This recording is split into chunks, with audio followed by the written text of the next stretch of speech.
Hello everyone. इस session में हम आज इरिगेशन इंजीनियरिंग से संबंधित कुछ महत्वपूर्ण सिंचाई शब्दावली या टर्म्स को डिस्कस करेंगे जो कि एग्ज़ाम पॉइंट ऑफ व्यू से बहुत इम्पॉर्टेंट है। इसमें दो नंबर के जो क्वेश्चन आते हैं वो इससे आप आसानी से हल कर पाएंगे। वीडियो देखने के बाद अगर ये वीडियो आपको इन्फॉर्मेटिव लगे तो प्लीज़ इसे लाइक, शेयर और सब्सक्राइब करना ना भूलें। इम्पॉर्टेंट इरिगेशन टर्म्स में हमारा पहला टर्म है नहरी या आबी फसलें, वेट क्रॉप्स। कृत्रिम साधनों पर निर्भर फसलें, ऐसी फसलें जिनके लिए सिंचाई कृत्रिम साधनों द्वारा की जाती है उन्हें नहरी, आबी या फिर वेट क्रॉप्स कहते हैं। सेकंड है बिरानी फसलें, बिरानी फसलें या ड्राई क्रॉप्स। तो ड्राई क्रॉप्स वो होती हैं जिनके लिए सिंचाई वर्षा के जल पर निर्भर करती है। तो इस प्रकार से हम कह सकते हैं अगर प्राकृतिक संसाधन द्वारा सिंचाई हो रही है तो उन्हें वीरानी या ड्राई क्रॉप्स कहेंगे, और अगर कृत्रिम साधन या आर्टिफिशियल साधन से सिंचाई की जा रही है तो ऐसी फसलों को वेट क्रॉप्स कहेंगे। नेक्स्ट है उथली जड़ों वाली फसलें या सैलो रूटेड क्रॉप्स। तो ऐसी फसलें जिनकी जड़ें गहराई में नहीं जाती हैं, जैसे गेहूं और जौ। ऐसी कम गहराई वाली जड़ों वाली फसलों को हम सैलो रूटेड क्रॉप्स या उथली जड़ों वाली फसलें कहते हैं।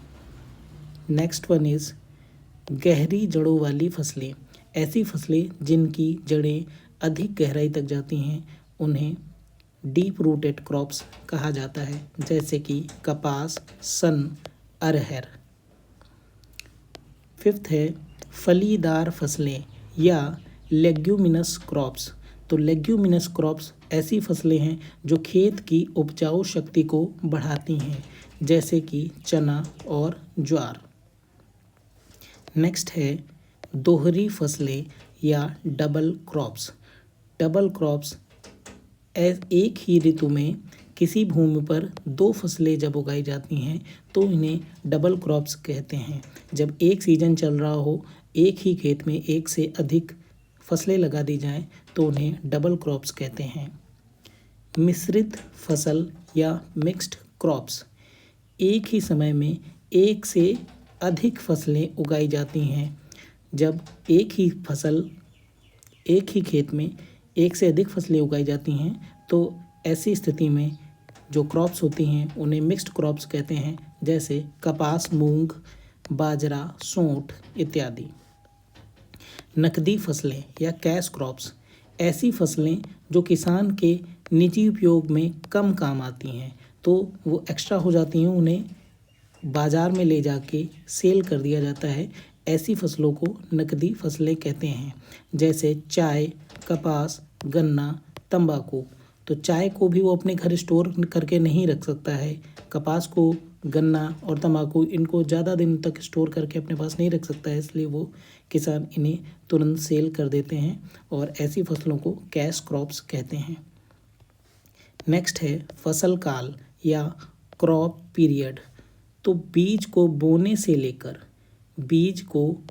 से लेकर फसल के काटने तक की कुल अवधि को फसल काल या क्रॉप पीरियड कहते हैं।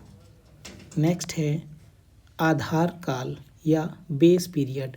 ड्यूटी, डेल्टा और बेस पीरियड में संबंध जब मैंने पढ़ाया था तो पिछले लेक्चर में मैंने इसके बारे में आपको बताया था। तो आधार काल क्या होता है? बीज को बोने के समय प्रथम सिंचाई और फसल को काटने से पूर्व अंतिम सिंचाई तक के बीच की जो अवधि होती है उसे आधार काल या बेस पीरियड कहते हैं। परस्पर व्यापी काल या ओवरलैपिंग पीरियड, जब एक खेत में एक फसल खड़ी हो और दूसरी फसल को भी बो दिया जाए तो ऐसी स्थिति में दोनों फसलों को एक ही समय पर पानी की आवश्यकता होती है, जिसके लिए अतिरिक्त पानी देना पड़ता है। इस काल को परस्पर व्यापी काल या ओवरलैपिंग पीरियड कहते हैं। एक फसल हमारी पहले से लगी हुई थी और हमने उसमें दूसरी फसल लगा दी तो दोनों फसलों को एक साथ पानी की आवश्यकता होगी, तो ये एक्सेस वाटर है हमें देना पड़ेगा। इस टाइम ड्यूरेशन को बोलते हैं परस्पर व्यापी काल या ओवरलैपिंग पीरियड। नेक्स्ट है परस्पर व्यापी संभार या ओवरलैपिंग अलाउंस। तो परस्पर व्यापी काल यानी कि ओवरलैपिंग पीरियड में दोनों फसलों को एक साथ पानी देने के लिए जो अतिरिक्त पानी की आवश्यकता पड़ती है, इसे परस्पर व्यापी संभार कहते हैं, यानी कि ओवरलैपिंग अलाउंस। जो एक्स्ट्रा पानी की नीड हो रही है उसके लिए जो हमारे खर्चे आते हैं, तो अलाउंस एक प्रकार से खर्चा है।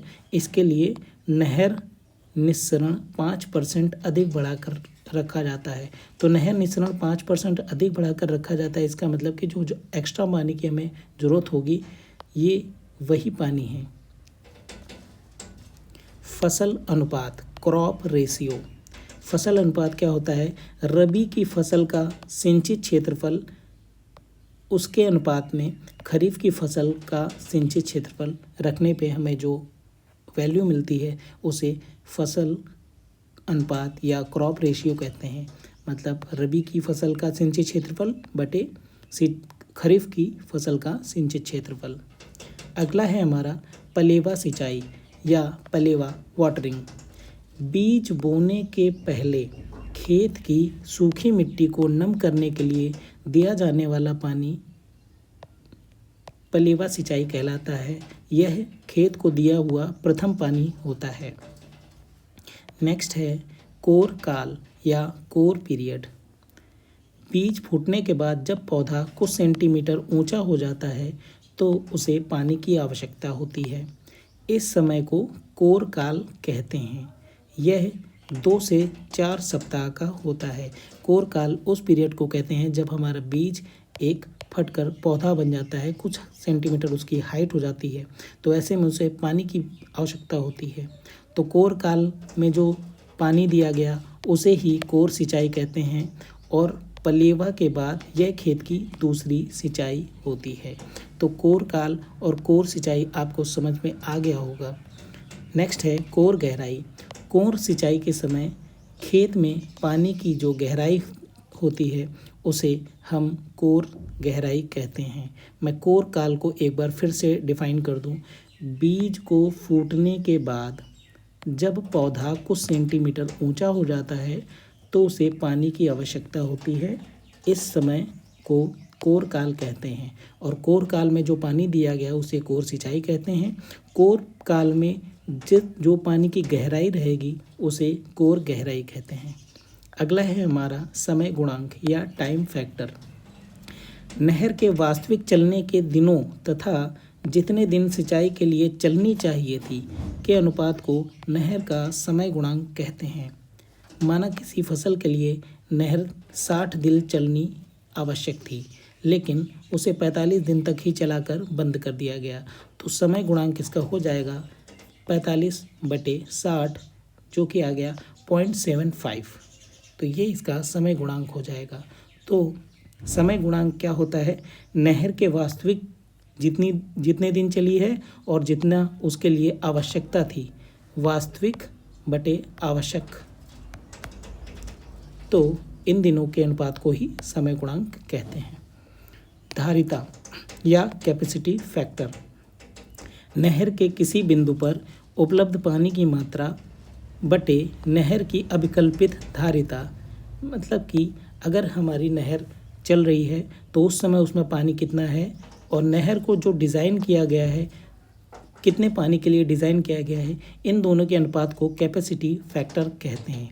तो यानी कि उपलब्ध पानी की मात्रा बटे नहर की अभिकल्पित धारिता।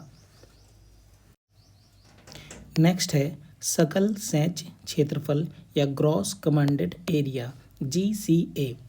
एक सिंचाई नहर के नियंत्रण में जितना क्षेत्र आता है, मतलब कि एक सिंचाई नहर अपने जितने क्षेत्र को सींच सकती है उसी क्षमता को सकल सेच क्षेत्रफल कहते हैं या ग्रॉस कमांडेड एरिया कहते हैं।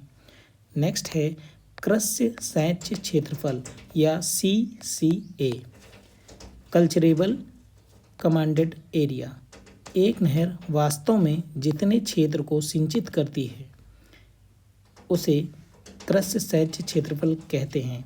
GCA में अयोग्य क्षेत्रफल को निकाल देने पर CCA शेष रह जाता है, यानी कि अगर हमें CCA निकालना है तो GCA में हम अनकल्चरेबल एरिया को घटा दें, यानी कि अनकल्चरेबल एरिया जिस क्षेत्र में सिंचाई नहीं होती है उस क्षेत्र को घटा दें तो कृषि सहज क्षेत्रफल मिल जाता है।